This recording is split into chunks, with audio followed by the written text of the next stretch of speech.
Os damos la bienvenida a Horizontes Educativos de Oxford University Press España, el podcast sobre educación y su valor transformador. Os damos la bienvenida a Horizontes Educativos de Oxford University Press España, el podcast sobre educación y su valor transformador. Y en el episodio de hoy hablaremos sobre liderazgo educativo en los centros docentes. Y para ello tenemos a nuestra invitada, María del Camino Núñez Carrascal, que estamos muy contentos de volver a tener en Horizontes Educativos.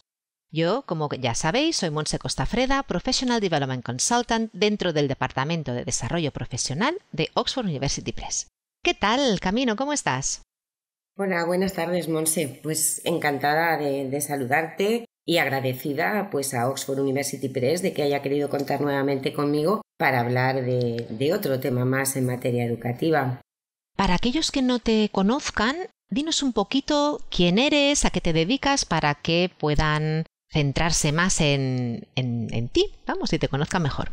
Pues mira, Montse, soy, como tú bien has dicho, María del Camino Núñez Carrascal. Soy inspectora de educación en la Comunidad de Castilla y León y actualmente pues ejerzo mis funciones en la Inspección Central, que está pues dependiente de la Secretaría General de la Consejería de Educación de esta comunidad. Y como me he presentado otras veces también, pues como una apasionada, convencida y vocacional de la educación, entendiendo que es el eje central de las sociedades pasadas, lo ha sido, lo es de las sociedades presentes y seguro que lo va a seguir siendo en las sociedades futuras.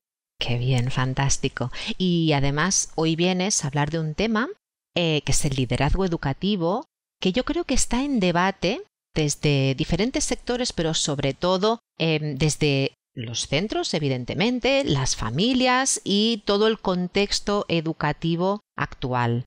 Y teniendo en cuenta que hay tantos retos actualmente que presenta la sociedad y que además se trasladan de forma directa a los centros, estos líderes educativos de cada uno de los centros, colegios, escuelas, son responsables de enfrentarlos y de proporcionar un espacio en el que la educación, el alumnado, el profesorado y todo el mundo relacionado con el ámbito educativo se sienta a gusto, seguro y pueda recibir, en el caso del alumnado, esa educación que tanto nos interesa. Pues efectivamente, Montse, cuando decimos que la educación es el eje de la sociedad, no queremos decir únicamente que sean ese eje o que ese eje lo muevan las administraciones educativas. Las administraciones educativas son una rueda más en el engranaje, ¿no?, que mueve todo esto. Pero aquí tienen un papel muy destacado y muy fundamental los docentes, los profesionales de la educación que tienen que afrontar efectivamente esos retos que tú comentas. Por otra parte, quisiera comentar una cosita y puntualizar un detalle. Cuando hablamos de líderes educativos, pensamos en los equipos directivos de los centros, claro que sí, pero también tenemos que centrarnos y pensar, todos los que estáis escuchando, que cualquier persona puede ser un líder educativo en su propio aula. En general hablamos de liderazgo para gestión, como dices, Montse, de los centros educativos, de los grandes proyectos, pero también tenemos nuestros proyectos con nuestros alumnos en nuestro aula de una manera individual. Entonces, os invito a que lo escuchéis no solo aquellos que gestionáis centros o os planteáis gestionar centros, sino aquellos que le dedicáis a la educación vuestra profesión y vuestro día a día. Y como decías, Montse, los centros educativos están afrontando, los líderes educativos, entendidos por lo tanto como equipos directivos o como docentes que son pequeños líderes en sus aulas, unos fenómenos que vemos todos los días como ciudadanos cambiantes en nuestras sociedades. Además, unos fenómenos, unas modificaciones que se producen de una manera súper vertiginosa, muy rápida, muy constante. Esos cambios se van sucediendo y nos van superando día a día. Fenómenos como la globalización. No decimos nada nuevo, es algo ya comúnmente aceptado. La globalización ha roto las fronteras entre territorios. Nuestros alumnos ya no miran lo que pasa en su barrio, en su pequeña localidad, en su pueblo. Ahora miran el mundo entero. Se han roto los límites, las fronteras. Esto supone un reto para los centros educativos, claro que sí. Al alumno ahora hay que darle herramientas para afrontar un mundo global y sin fronteras, porque se abren sus oportunidades de aprendizaje y también se abren sus oportunidades a nivel profesional. Otros cambios importantes que nos trae la sociedad actual y que todos conocemos también son la revolución de las tecnologías de la información y la comunicación. Estas nuevas herramientas han puesto en manos de nuestros niños y de nuestros jóvenes conocimientos ilimitados. Ahora un niño o un adolescente puede saber lo que ocurre en tiempo real en cualquier parte del planeta y accede a noticias y a contenidos, a conocimientos de todo tipo y de toda clase. Los centros educativos no les tienen que limitar ese acceso, pero sí enseñarles a analizar esos contenidos, a hacerlo de una manera crítica y a partir de esos contenidos desarrollar conocimientos. Y esto no es sencillo. Muchas crisis económicas, Monse, se están sucediendo últimamente en nuestras sociedades. Unas suceden a otras.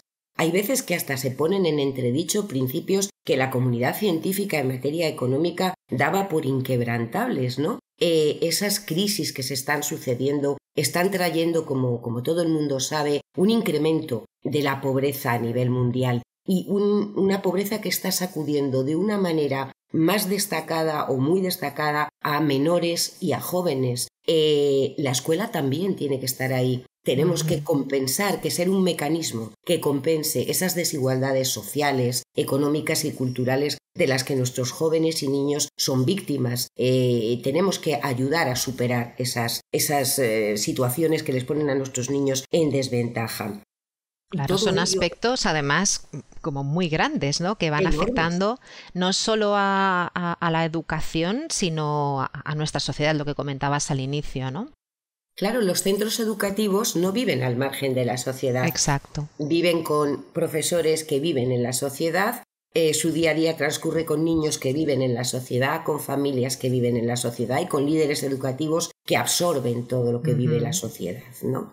¿Qué está trayendo todo esto, Monsi? Lo estamos escuchando día a día. Todas estas incertidumbres, estos peligros, ¿no? No quiero ser yo tampoco apocalíptica, ¿no? Pero que nos están acechando, hace que la salud emocional, el equilibrio mental de nuestros alumnos esté debilitado. Preocupan enormemente los problemas mentales que acucian ahora mismo a la infancia y a la adolescencia, a unas edades que hasta hace un tiempo no sufrían este tipo de padecimientos. La escuela también tiene que estar ahí, tiene que estar para detectar esos desequilibrios emocionales y también para intentar compensarlos y apoyar pues todo aquello que favorezca un desarrollo equilibrado del alumno. Así que tú fíjate la cantidad de cosas que afronta la sociedad y como parte y eje de esa sociedad que afronta la educación. Y con lo que acabas de contarnos, la verdad es que gestionar y liderar un centro, un proyecto educativo o un aula parece toda una aventura. Pues lo es, lo es. Desde que se pone el pie el 1 de septiembre en un centro educativo, comienza la gran aventura. Has mencionado dos palabras, creo haber oído gestionar, liderar. Bien, aquí retomo una cita que viene muy al hilo de un libro que escribieron Warren Bennis y Barnanus, que lleva por título Líderes. Hay una frase muy bonita que dice que los gerentes hacen las cosas bien, pero los líderes hacen lo correcto. Entonces, si vamos a hablar de líderes, vamos a ver que tenemos que gestionar y tenemos que gestionar bien, pero si nos quedamos en gestionar bien nuestro centro, nuestra aula, seremos buenos gestores. Ahora tenemos que aprender a gestionar de forma correcta. Y si gestionamos de forma correcta, no solo seremos gestores, seremos líderes educativos. Claro, y además en un centro educativo no solo gestionamos lo que está pasando en el momento presente. Por lo que sabemos, se tiene que tener un ojo siempre en el futuro para que no nos pille el toro de alguna manera. Ahí está la clave, Monse. Un gestor gestiona el presente.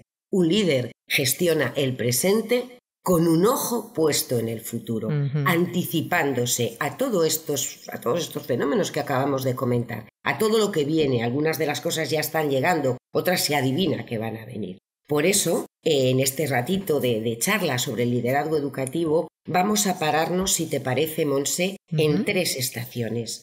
Vamos a ver cómo se gestiona el presente de forma correcta, bien, cómo Perfecto. se anticipa el futuro y, en el término de nuestra charla, qué cualidades requiere gestionar bien el presente, adelantarse al futuro y llevar a cabo la labor no de forma correcta, sino, o sea, no bien, sino lo mejor y de forma más correcta posible. ¿Te parece, Perfecto, Monse? pues sí, claro que sí. Empecemos entonces por el presente, que es donde estamos ahora. ¿Qué implica la gestión del presente en un centro educativo? La gestión del presente implica muchas cosas, Monse. Desde que arranca un curso educativo y arranca mucho antes del 1 de septiembre, los líderes educativos, los equipos directivos, los docentes muchas veces también, a través de distintos cargos o en el ejercicio de sus propias funciones docentes, tienen que afrontar la gestión de muchos procesos. Tienen que gestionar todos los procesos que tienen que ver con los alumnos, el momento de su escolarización, la garantía de sus derechos y el cumplimiento de sus deberes. Tienen que gestionar todo lo que lleva o conlleva la convivencia escolar, la convivencia de tantos niños en un aula, en un centro educativo y muchas veces en edades muy complejas. Y dentro de esos procesos de gestión del alumnado, un lugar destacado merece también la atención a las necesidades de cada alumno. Lo que decíamos antes, tenemos que gestionar nuestros centros intentando hacerlo de una manera equitativa para atender las necesidades que presenten nuestros alumnos y teniendo en cuenta sus características y sus circunstancias particulares, desde esa perspectiva de equidad. Por lo tanto, hay que atender la gestión de todo lo que rodea a los alumnos. Pero no solo eso, hay que atender la gestión de todo lo que rodea a los profesores. Hay que gestionar su régimen laboral, su régimen de trabajo, bien sea personal funcionario, bien sea personal contratado. Hay que encauzar el ejercicio de sus funciones. Hay que garantizar el ejercicio de sus derechos y el cumplimiento de sus obligaciones. Hay que trabajar por el reconocimiento y la protección de los mismos y también hay que velar por su formación permanente para garantizar precisamente eso, que la gestión no quede solo en gestión, sino en liderazgo. Exacto. También hay que gestionar el mundo de las familias, las formas de participación y compromiso. Es un agente más dentro de este contexto.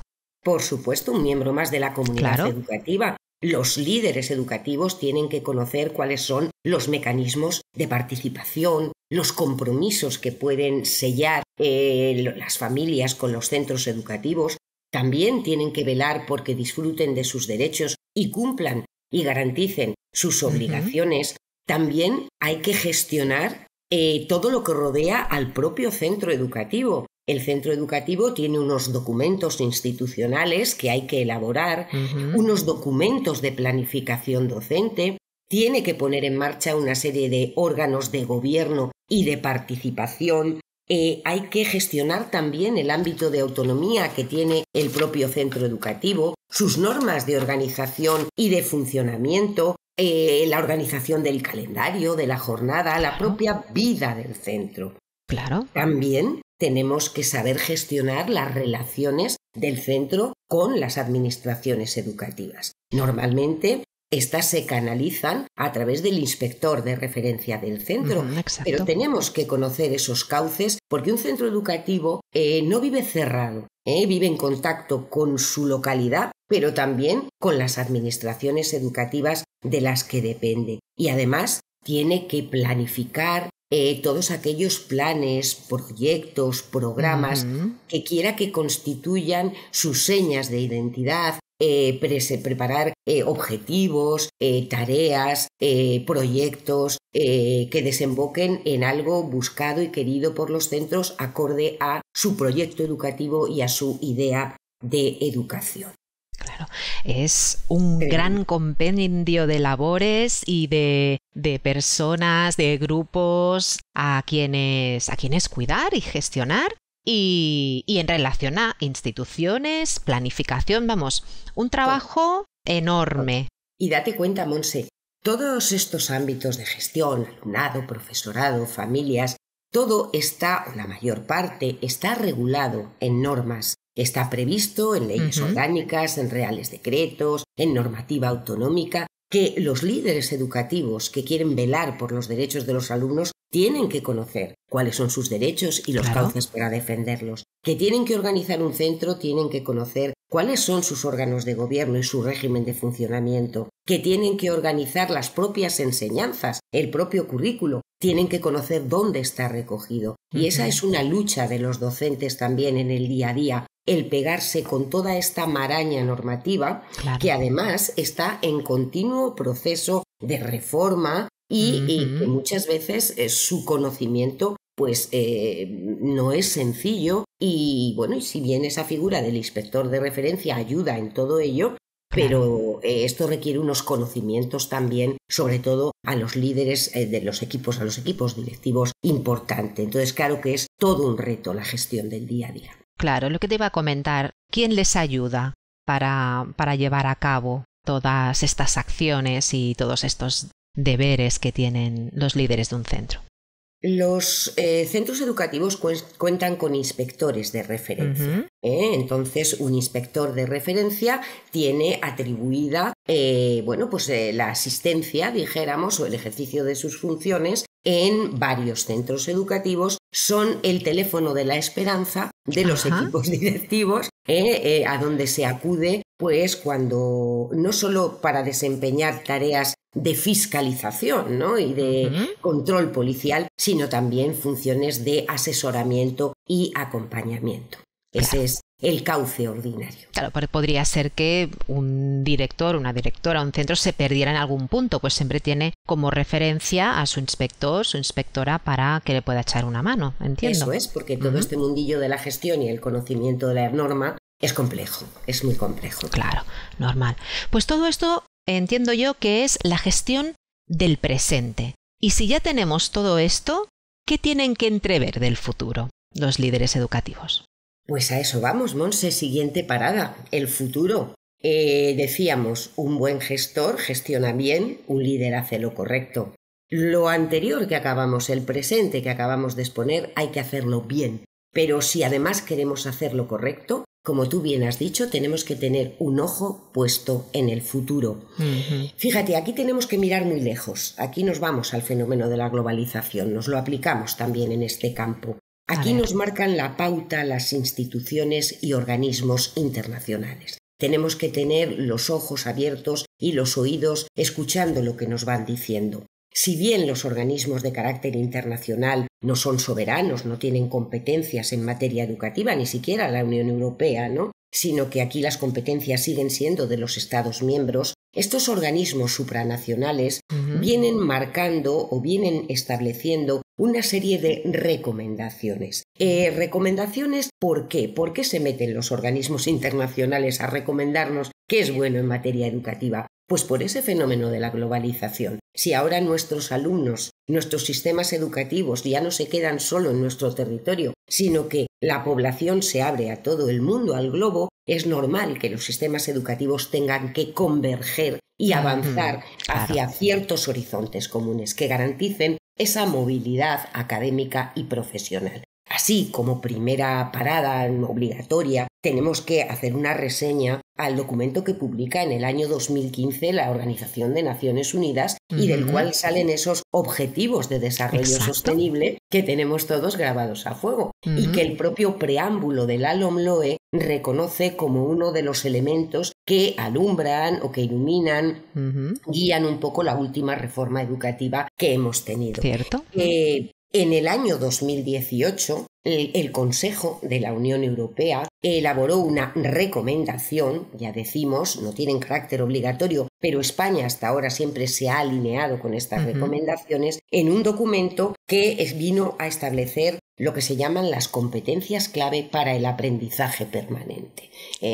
Ya desde el famoso informe de LORS se hablaba de que el aprendizaje no era un proceso que se desarrollaba en un momento puntual o en una etapa de la vida, sino a lo largo de toda ella. De ahí salen las competencias clave que recoge actualmente nuestro sistema educativo. Como digo, España las asume. Posteriormente, en el año 2019, la UNESCO editó un documento muy interesante que es una especie de informe que invita a la reflexión de los estados a cómo tienen que ser los currículos, los programas de las materias para una educación de los alumnos hacia el siglo XXI, para vivir en el siglo XXI y las sociedades, la sociedad de esta época, de este momento que nos ha tocado vivir, ¿no? Lleva por título Key Drivers of Curricula Change in the First Century. Es un documento muy interesante, está editado en varios idiomas. Posteriormente, en el año 2022, la UNESCO elabora un documento que hoy se puede considerar que es el marco en el que nos debemos mover para diseñar y planificar la educación del presente y del futuro. Es un documento muy bonito que lleva por título Reimaginar juntos nuestros futuros, un nuevo contrato social para la educación. Se entiende un poquito que puede ser el marco de todo lo que se piense en materia educativa de aquí a 2050, a 2050. Ahí, y que se puede además consultar, leer. En la página de UNESCO, en la página de la ONU, en la página de la Unión Europea, están todos estos documentos. Perfecto. Todos ellos recogidos en PDF y en varios idiomas.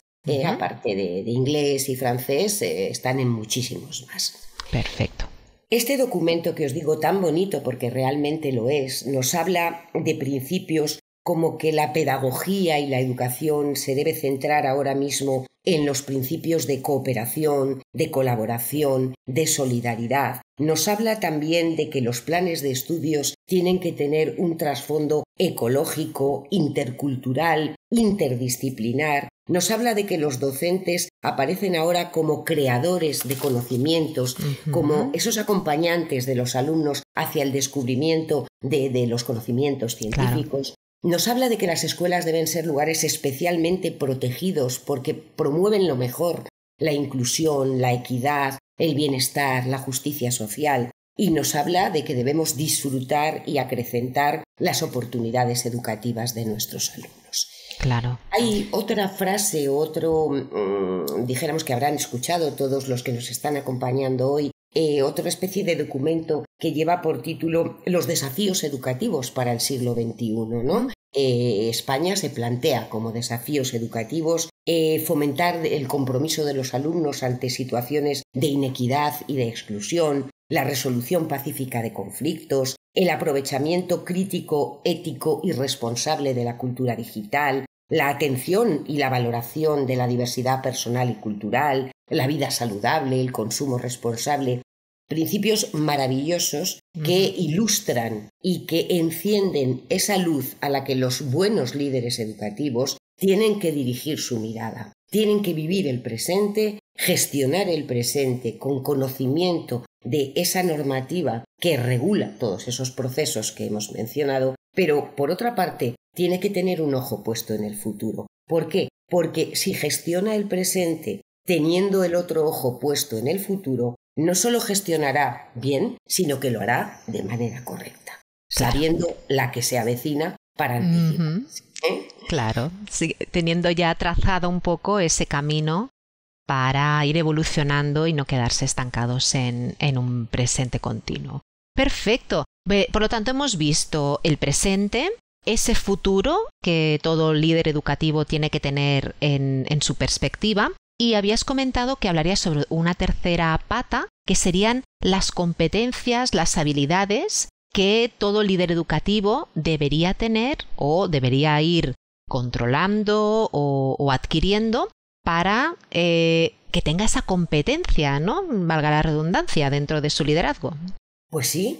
Todo lo que acabamos de decir, ahora alguien se puede plantear, bien, no me hace falta que me expliques lo que hace falta ser para hacer todo esto. Hay que ser Superman, hay que ser un superhombre, una superwoman. No, lo acabas de decir perfectamente, Montse. Hablamos del aprendizaje a lo largo de la vida, del perfeccionamiento a lo largo de la vida.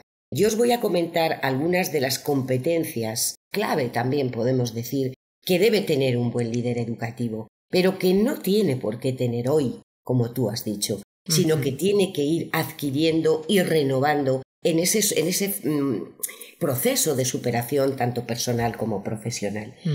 ¿Qué se considera necesario? ¿Qué competencias, qué destrezas se consideran necesarias en docentes que quieran liderar proyectos educativos o centros educativos.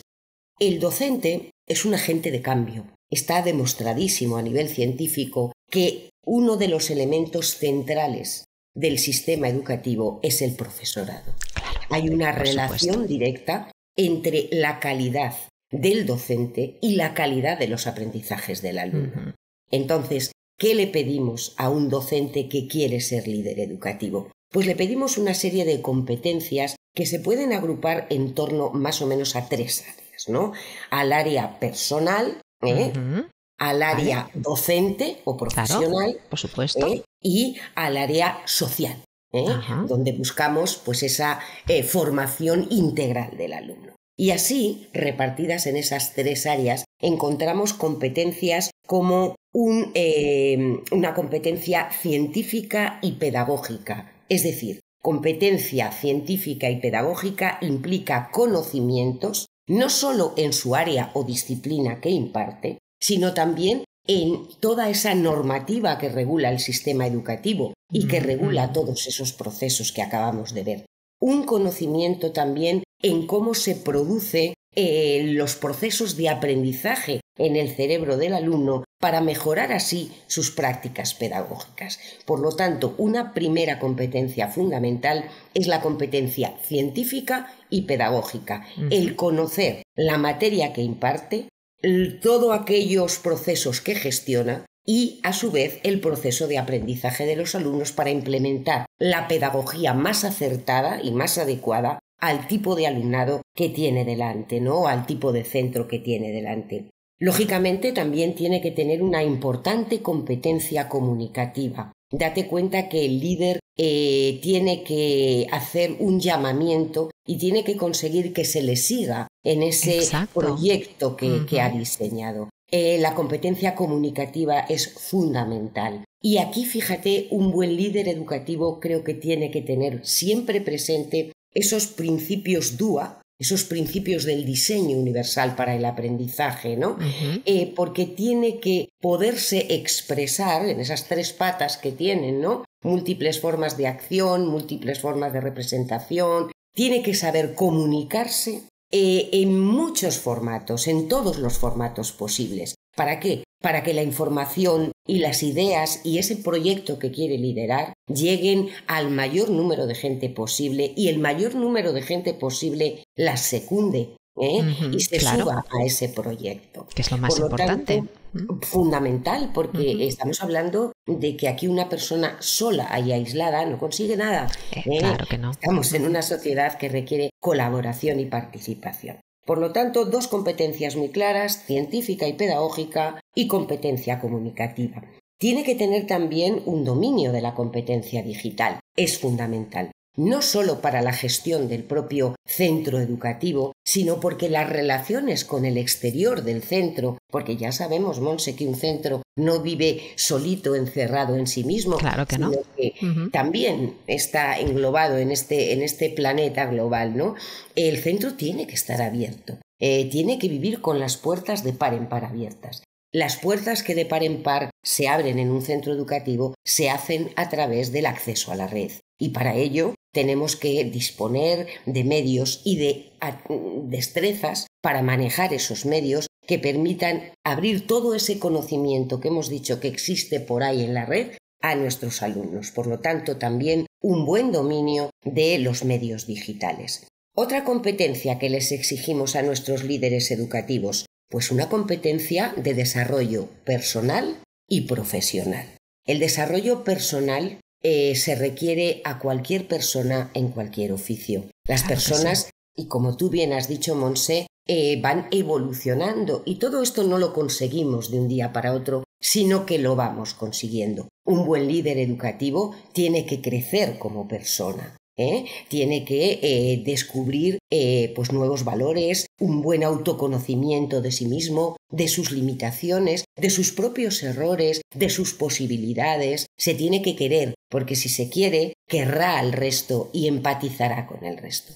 Pero además tiene que tener un afán de desarrollo profesional, que no hay que confundir con una ambición desmesurada, sino con una formación inicial buena y una correcta formación permanente que le vaya preparando para afrontar todos esos retos de futuro. ¿Qué implica educar para la justicia social? ¿Qué implica educar en el fomento del cuidado del medio ambiente? Eso también se aprende a través de una buena formación inicial, por supuesto, pero permanente. Otra competencia importante que necesitamos que tengan nuestros líderes pedagógicos es una competencia para promover valga la redundancia, la promoción de la salud y del bienestar. Es fundamental que inculquemos a nuestros alumnos el cuidado de su propia salud, no solo física, sino también mental. En ese sentido, también el líder educativo tiene que orientar su proyecto y tiene que dirigir su proyecto a que los alumnos reconozcan el valor del cuidado de la salud, tanto física como mental, y a poner en marcha los mecanismos adecuados en su día a día para que esto sea así. Para promover una salud física y mental adecuada, el líder educativo tiene que tener también el convencimiento de la necesidad. Esto que iba a comentarte, es muy importante, ¿no? Tener también esa conciencia de trabajarse, de sentirse bien y hacer lo máximo para tanto tú y las personas que trabajan contigo también, porque el bienestar del profesorado es clave también. Absolutamente. Y un líder educativo que cree en ello lo transmite sin hablar. Lo transmite sin hablar, lo transmite por lo que le rodea, ¿no? Por la forma de vida, ¿no? El docente siempre ha sido un poquito el modelo, ¿no? El modelo del niño, el modelo del alumno. Y un líder educativo tiene que ser el modelo del resto de sus compañeros, ¿no? En quien todos queremos, un poquito de quien queremos aprender. Más competencias que exigimos a los líderes educativos. Pobrecitos, habrá gente que diga, no lo conseguiría nunca. Seguro que sí. Pues tienen que ser capaces también de fomentar la colaboración y el trabajo en equipo. Lo que decías antes, Montse, lo que decíamos antes. ¿Esto lo consigue una persona? No. Ahora cuando hablamos de líderes educativos, ya no hablamos en singular. Hablamos de equipos. Antes el centro de un centro educativo, el nudo gordiano era el director. La figura del director es importante, pero ahora ya no se habla de directores, se habla de equipos de dirección, de equipos directivos. Es muy importante, y aquí viene el premio de consolación para que nadie se asuste. Todo esto no lo puede afrontar una persona solo. Esto es un trabajo de equipo, donde se tienen que delegar competencias, ámbitos de trabajo, campos de desarrollo, de investigación, de formación, porque entre todas las piezas que componen el equipo logramos llegar al mayor número de ámbitos de desarrollo posible. Y por último, y muy importante, fundamental, tiene que ser o tener la competencia de promover la equidad y la justicia social. Que todo lo que diseñemos llegue a todo el mundo. Que nuestro proyecto educativo abarque al conjunto del alumnado y de toda la comunidad educativa. El centro educativo es un centro, dice el informe de la UNESCO, que debe ser un lugar protegido. ¿Por qué? Porque allí tiene cabida todo el mundo. Todo lo que pensemos para nuestro centro, para nuestro proyecto, solo será bueno y solo podrá realizarse si tiene en cuenta a todos los alumnos que lo conforman. Si excluye a uno solo, ya no será un buen proyecto educativo. Por lo tanto, 8 competencias clave que tiene que tener un líder educativo, unos líderes educativos, hablemos en plural, para poder liderar un aula, liderar un proyecto, liderar un centro, liderar un servicio de apoyo también a la educación. Casi nada, Montse, no sé qué opinas. Bueno, estoy abrumada y no tengo que hacer nada de ello. Por lo tanto, la conclusión sería que es ser líder o colaborar con estos líderes educativos se convierte en un compromiso personal y social. ¿Es así, Camino? Esa es la palabra. Es un gran compromiso. Que ayuda a gestionar el presente, a entrever el futuro y a tener una serie de habilidades y destrezas para poder hacerlo, gira en torno a la palabra compromiso. La educación es compromiso. El liderar todo un proyecto que implique preparar a nuestros alumnos para este futuro, para esta sociedad hay una habilidad que es muy importante y es preparar a nuestros alumnos para manejar las incertidumbres. La sociedad actual es incierta. Tuvimos una experiencia no hace mucho que nos hizo que hoy funcionara todo bien y mañana estábamos todos metidos en casa. Totalmente. Tenemos que ayudar a que nuestros alumnos gestionen incertidumbres y lo hagan de una manera equilibrada emocionalmente. Eso solo se puede hacer si la educación para quien lidera proyectos es un compromiso personal y social, porque el llegar a lograr una educación de calidad que llegue a todo el mundo y en el que todo el mundo tenga cabida, solo se puede ver desde esa perspectiva y desde lo que implica esa palabra. Sé que es algo muy exigente, pero también te voy a decir una cosa, nadie dijo que la educación fuera sencilla. Tenemos en nuestras manos la formación no solo en áreas de conocimiento, sino la formación integral de los niños y jóvenes que serán el futuro de este y de todos los países del mundo. Entonces, y sí, es una gran responsabilidad. Muchísimo. Por lo tanto, nuestros líderes educativos tienen que, pues eso, tener todas estas competencias y trabajar mucho, creo yo, para conseguir, pues eso, liderar esos centros y a todos los que están alrededor de ellos. Pues Camino, muchísimas gracias por tu tiempo, por tu conocimiento, tus explicaciones. Ha sido un placer tenerte aquí con nosotros y que nos detalles esa importancia de tener esos líderes educativos, todos aquellos aspectos que tienen a ver con el desarrollo de estos líderes y de su gestión. Y nada, que ha sido un placer que hayas podido explicárnoslo todo con tanto detalle. Muchísimas gracias. Pues gracias a ti y a Oxford University Press. Y a todos los que nos habéis acompañado, muchas gracias también por escucharnos y os esperamos en el próximo episodio de Horizontes Educativos. Hasta pronto. Gracias por escuchar Horizontes Educativos. No olvidéis seguirnos para estar al día con vuestro podcast sobre educación.